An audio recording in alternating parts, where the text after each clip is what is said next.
ان سب کے لیے وطن واپسی کو بخیر قرار دے۔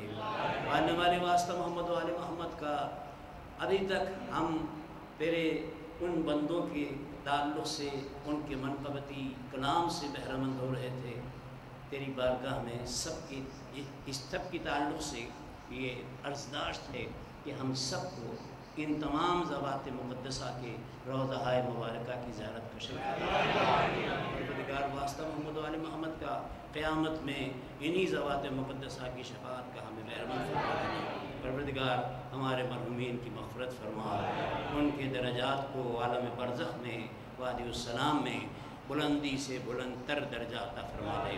پروردگار واسطہ محمد و آل محمد کا ہماری زندگی کا آخری سانس ہو تو اسی مزہ سرائی میں گزرے، یہ مقصد حیات ہے، اور جب اس دنیا سے جائیں تو پھر وہاں ہمارے لیے محشور ہونے کا اہتمام فرما دے کہ جہاں ہمیں اسی طرح سے مدح سرائی کرنے کے لیے موقع فراہم ہو۔ پروردگار واسطہ محمد و آل محمد کا جمیع مومن و مومنات جہاں جہاں بھی ہیں، جس مقام پر بھی ہیں، ان سب پر اپنا خصوصی فضل و کرم فرما، ان کی جان و مال عزت و آبرو کی حفاظت فرما۔ ہمارے علماء، ہمارے مجتہدین، ہمارے مراجع عظام اور ذاکرین ذاکرات جہاں بھی ہیں، ان پر اپنا خصوصی فضل و کرم فرما، ان کی توفیقات میں اس نسبت سے اور اس تعلق سے اضافہ فرما کہ وہ ہمیں علوم آئے محمد و آل محمد سے بہرہ مند کرتے رہیں۔ پروردگار ان سب پر اپنا فضل و کرم کرتے ہوئے ان کی جان و مال عزت و آبرو کی حفاظت فرما، ہمیں توفیق عطا فرما کہ ہم طویل عرصے تک ان کے فیوضات علمی سے بہرہ مند ہوتے رہیں۔